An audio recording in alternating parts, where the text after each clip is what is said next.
હાઈકોર્ટની અંદર આ કેસ આવ્યો અને હાઈકોર્ટે એમ કીધું કે ગર્લફ્રેન્ડ છે એ પતિની સંબંધી નથી, એટલે પતિના ફેમિલીમાં નથી આવતી અને એ નિયમ છે.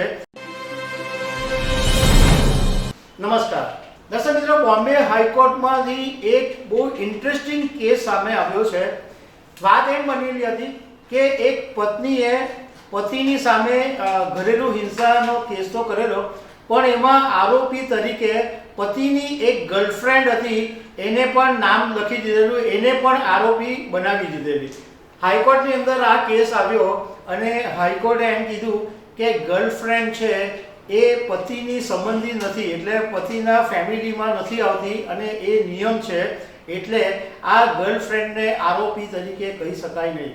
આવો કદાચ કોઈ પહેલી વાર કેસ આવ્યો હોય એવું લાગે છે, તો આના વિશે હું તમારી સાથે વાત કરીશ. મારું નામ રાજેશ શાહ છે અને તમે જોઈ રહ્યા છો ખબરછે.com.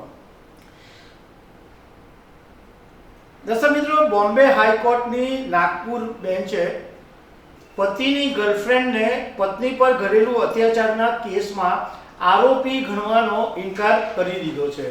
વાત એમ હતી કે એક ભાઈ હતા, એમની ગર્લફ્રેન્ડ હતી અને એમની જે પત્ની છે એમણે કેસ કર્યો કે મારો પતિ જે છે એ ઘરેલું હિંસા કરે છે, અત્યાચાર કરે છે, એટલે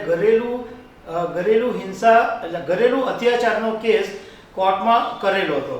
અને એમાં આ પત્નીએ જે પતિની ગર્લફ્રેન્ડ છે એ ચંદ્રપુર શાળામાં એક શિક્ષિકા છે, એને પણ આરોપી બનાવી દીધી અને પત્નીએ ફરિયાદમાં એવું લખ્યું કે આ ગર્લફ્રેન્ડ સાથે મારા પતિના લગ્ન બાહ્ય સંબંધો હોવાને કારણે મારી સાથે મારપીટ કરે છે.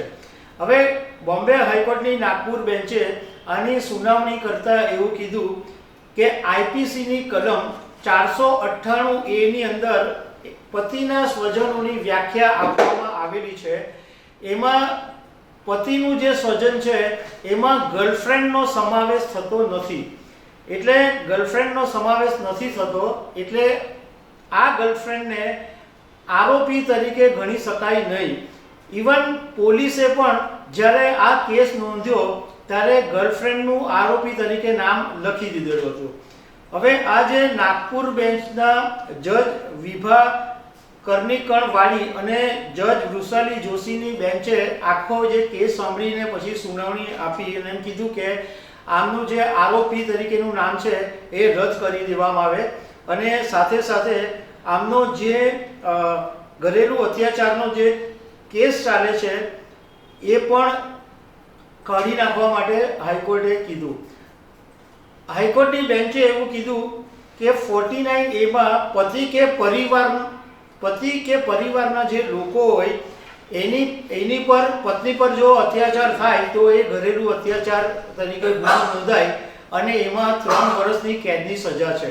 પરંતુ આ ગર્લફ્રેન્ડનું એ પરિવારના સંબંધી તરીકે આવતી નથી, એટલે એનું આરોપી તરીકે નામ લખી શકાય નહીં.